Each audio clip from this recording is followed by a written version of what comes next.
The MSI Interceptor DSB1 is a sub-$20 gaming mouse with a 1600 DPI resolution and an adjustable weight system. Click the link in the description to find out more. Skip it up and that up.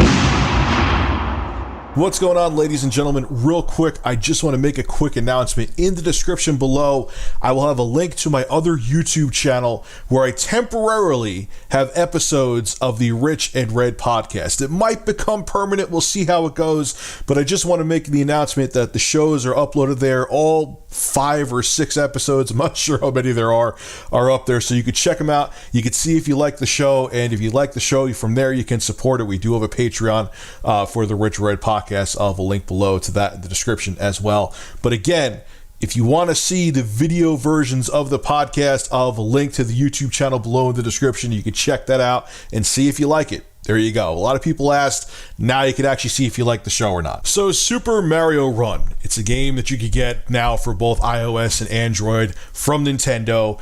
And it was a Super Mario based endless runner. And it was actually pretty fun. I actually bought it for my iPhone and I thought it was pretty good. It was $10 to unlock the full game. They let you have a trial period with the game. And after that, you had to pay $10 to unlock the full Super Mario Run experience.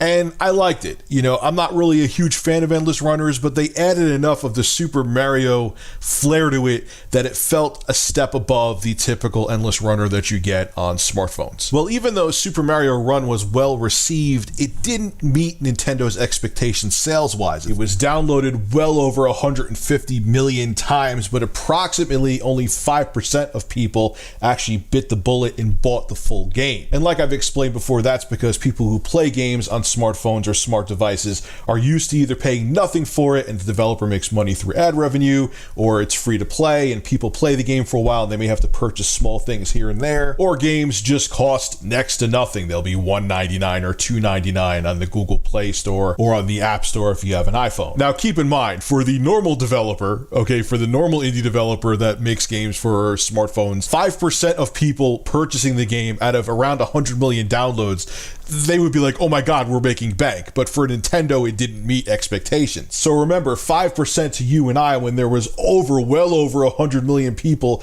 that downloaded Super Mario Run who actually purchased the game, that 5% seems amazing. But to Nintendo, who's a large corporation, they were disappointed by the performance of Super Mario Run sales-wise. But just because Super Mario Run did not live up to Nintendo's financial expectations means that they're giving up on making games for smartphones. As a matter of fact, there are reports they are bringing Zelda to smart devices. The Wall Street Journal is reporting that Nintendo will bring a Legend of Zelda game to mobile devices later on this year after Animal Crossing comes out. Wall Street Journal doesn't know if it'll be a conventional Zelda game or how much it will cost. All they said is that it's pretty much confirmed that it's going to happen because they know people that are quote-unquote familiar with the matter. Hey, E3 is right around the corner. Maybe we'll find out at E3 what kind of Zelda game will be coming to iOS and Android. Now look, maybe because I'm old, and I haven't grown up with smartphones and I haven't become accustomed to how games are purchased or downloaded on smartphones, and I'm an OG who's used to, you go out, you buy the game and you play it, okay? I didn't have an issue with Nintendo's sales approach to Super Mario Run. You pay $10, you get the whole game.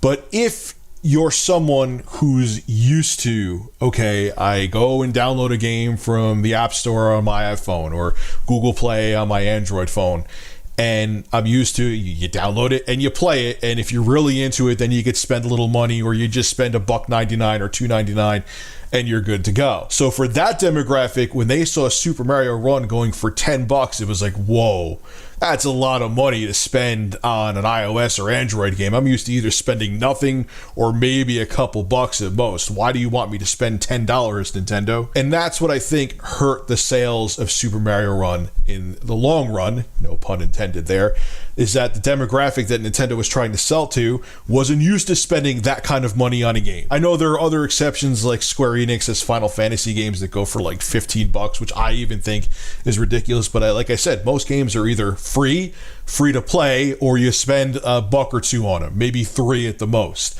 So when people saw $10 for even a Nintendo game, a Super Mario Nintendo game, it was still, they were shell shocked. There was like, no way I'm spending that kind of money. The asking price is way too damn high. So it'll be interesting to see with this Zelda game they're coming out with for iOS and Android, what sales approach they will take, because Nintendo swears they'll never do the free-to-play thing where they try to milk people for a dime every 5 seconds. Oh, you need this sword, another buck here. You need this sea shield, another buck here. Nintendo swears they're not going to take that approach, but maybe things will change now, because how they sold Super Mario Run on iOS and Android wasn't as successful as they wanted it to be. So maybe Nintendo's thinking, maybe we should do the free-to-play thing. People seem to like it better. People want to spend more money because, once they get hooked on the game, then it's all right. You spend $1 here, you spend a couple bucks here, you spend $3 here, you spend 50 cents here, maybe.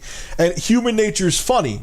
A free-to-play game, someone without even realizing it will spend $100, but because it was over a period of time, they don't feel it as much financially, and they're okay with that.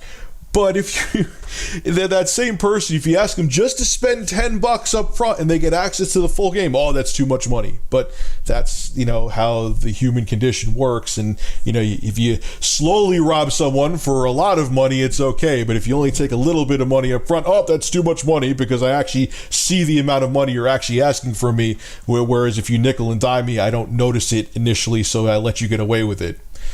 Human beings can be so dumb sometimes, but it'll be interesting to see what they do with Zelda and see if they stick to the same approach. They stick to their guns, Nintendo, and make you pay $10 for a Zelda game on a smartphone, or if they actually go the free-to-play route because they see that it's more successful with other game developers who make games for smartphones. So I'm sure we'll find out in a couple months. Maybe we'll find out at E3 or when Nintendo uploads a whole bunch of videos to their Nintendo YouTube channel, because I know they don't actually do E3 the way they used to anymore. So we'll find out, I'm sure, soon.